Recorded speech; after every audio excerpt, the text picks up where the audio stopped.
खुलुमबाय गोजोन फुंबिलिनि बयनिसिमबो गाहाम हामलायनायखौ जासिहरनाय थाबाय आं सिबि रानी ब्रह्म आसा खालामो नोंथांमोनहा गासैबो मोजाङैनो दङ नोंथांमोननि थाखाय आं गोदान मोनसे भिडिअ लानानै फैबावबाय अन्नानै भिडिअखौ जोबजासिम नायलांदो माखासे हायर सेकेन्डारि आनजाद होग्रा फरायसाफोरनि आखायाव मबाइल नायै नायै आनजाद लिरनायनि मोनसे भिडिअआ समाज बिजोङाव गोसारदों तामुलपुर जौसिन गेजेर फरायसालिया जादों बे जाथाया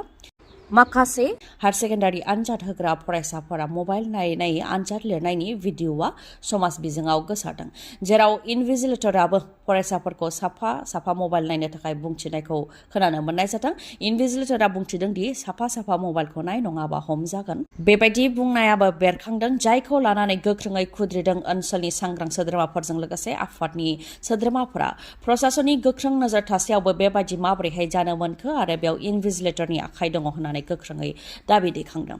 बे जाथायनि उनावनो तामुलपुर डिसिनिफ्राय गांसे अर्डार ओंखारदों इन्सपेक्टर अफ स्कुला जाहाथे थाबैनो बेनि सायाव रिपर्ट जमा होयो जाहाथे राहा लानो हायो बेनि थाखाय बिथोन होदों आरो बे मिरुनि इनचार्जखौबो सोलायनाय जाबाय दा तामुलपुर रेभिनिउ सार्कलनि सार्कल अफिसार काम एक्जिकिउटिभ मेजिस्ट्रेट आलिमा कान्दुलनाखौ गोदानै सेन्टारनि इनचार्ज महरै थिसनबाय बे जाथायनि अनगायैबो रुपहियानावबो सासे फरायसाखौ एक्सपेल खालामनाय जादों मोहम्मद आली एइचएस स्कुल आनजाद मिरुआव सासे आनजाद होग्राखौ एक्सपेल खालामनाय जादों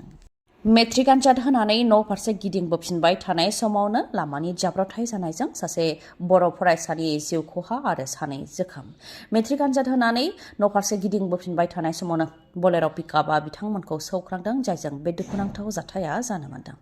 आसाम अरुणाचल सीमा सालबारियाव जादों बे दुखुनांथाव जाथाया जाब्रबथायजों जिउ खोमानांनाय बर' फरायसानि मुङा तेनजिं औवारी ओजोंहाय जोखोम जानांनाय सानैनि मुङा रिन्दाव बसुमतारी आरो रिंसाद नार्जारी भालुकफुंनि थागिबि बिथांमोना चारिदुवारनि सिंगिलिमारि आनजाद मिरुनिफ्राय आनजाद होनानै न' फारसे गिदिंबोफिनबाय थानाय समावनो बे दुखुनांथाव जाथाया जानो मोनदों आसाम आयेन आफादनि बाजेटखौ गिबि खेबनि थाखाय आसामनि राजथावनि दिसपुरनिफ्राय गुबुनाव खुंनाय जादों जाय मोनसे गोदान जारिमिन सोरजिदों क'क्राझाराव खुंदों आसाम आयेन आफादनि जथुमा शेख शेड्युल ओनसोलखौ गोख्रों खालामनो थाखाय सावरायनाय जादों होननानै फोरमायथिबाय आसामनि गिबि मन्त्रि डक्टर हेमन्त बिश्व शर्मा बिथाङा बिटिसिनि बिखायाव आसाम आयेन आफादनि जथुमा खुंनानै डक्टर हेमन्त बिश्व शर्माया खौरांगिरिनि गेजेरजों मा फोरमायथिदों बेखौ मिथिहोनो आखायाव लाबाय बिथाङा फोरमायथिदों दि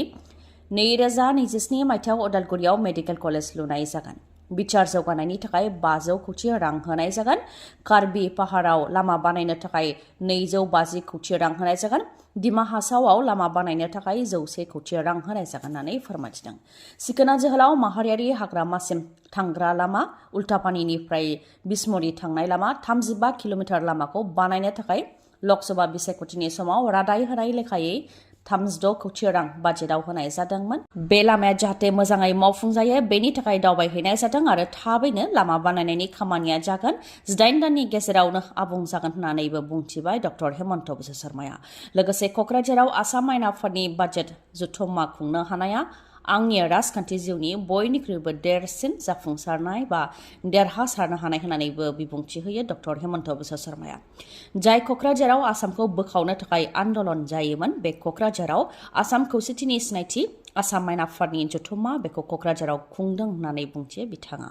बिटिआरनि बिखायाव आसाम आयेन आफादनि जथुम्मा खुंनाय जादों नाथाय सोर साबेसे जोंनि एमएलए आरो मन्थ्रिफोरा बिटिआर गोरोबथा मावफुंनांगौनि थाखाय आरो जोबथेसालियाव थानाय एनडिबिफोरखौ उदां खालामनांगौनि थाखाय राव दैखांदों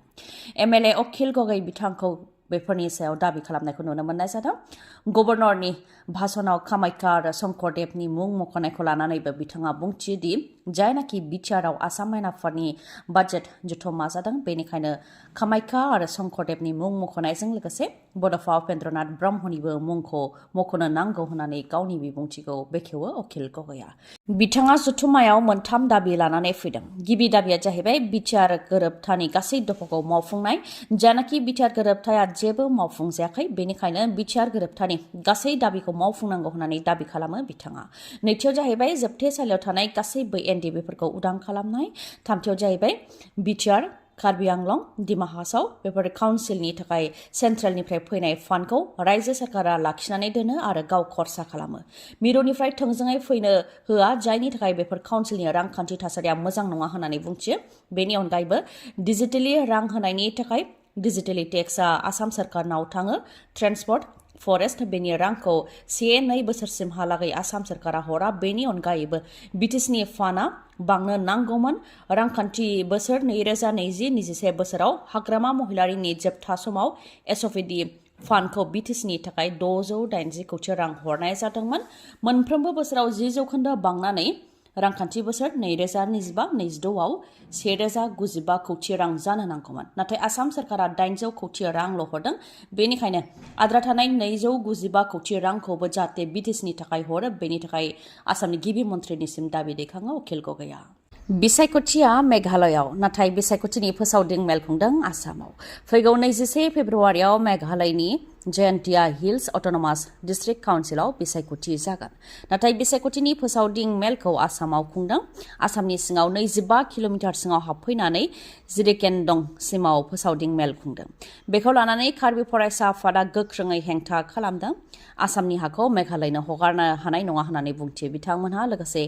आसाम आरो मेघालयनि सिमाखौ लानानै बोसोरफ्रोमबो दावराव दावसि जाबोदों नाथाय दिनैसिमबो आसाम सरकारा जेबो थांखि लायाखै होननानै बुंथियो कार्बि आंलं अट'नमास काउन्सिलनिफ्रायबो जेबो राव दैखाङाखै आरो आसाम पुलिसाबो जेबो राव दैखाङा होननानै बुंथियो कार्बि फरायसा आफादनिफ्राय आरो कार्बि आंलंनि हाखौ 1 इन्सिबो मेघालयनो एंगारनाय जानाय नङा होननानै गोख्रोङै हेंथा होयो कार्बि फरायसा आफादनिफ्राय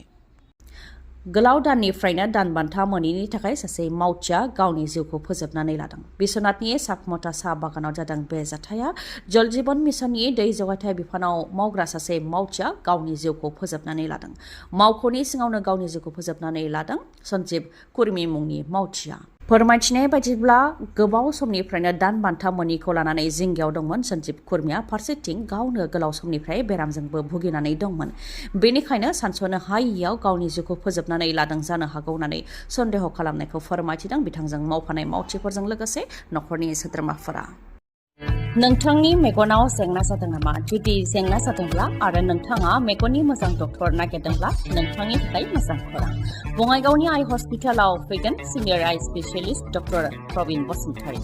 बिथाङा एम्स निउ दिल्लीनि बारग' एसआर आरपिसि आरो दिल्ली जिएनसिटिनि बारग' आइ कनसालटेन्ट डक्टर प्रबिन बसुमतारीनि अनगायैबो मेगननि डक्टर आशराफुल आलम आरो डक्टर मेघाली शर्माखौबो बङाइगावनि आइ हस्पिटालाव नोंथांमोनहा मोननो हागोन लोगोसेनो कम्पिउटार पेकनि गेजेरजों केटारेक्ट सार्जारि खालामनो हागोन जेराव जेबो सानाय गैयालासे सुथेनाय गैयालासे आरो गोख्रैनो गाहामाव फैफिननायखौ नोंथांमोनहा मोननो हागोन आबुं थङा जाहैबाय बङाइगाव लवार आसाम हस्पिटालनि उल्था दिगाव बास स्टेन्डनि साखाथियाव फुंनि 10 रिंगानिफ्राय मोनाबिलि 7 रिंगासिम मेगननि डक्टरखौ मोननो हागोन बे बङाइगावनि आइ हस्पिटालाव माबाफोर सुलुं लानो गोसो दंबावोबा नोंथांमोनहा 6900949900 बे नाम्बाराव खौरां लाहरनो हागोन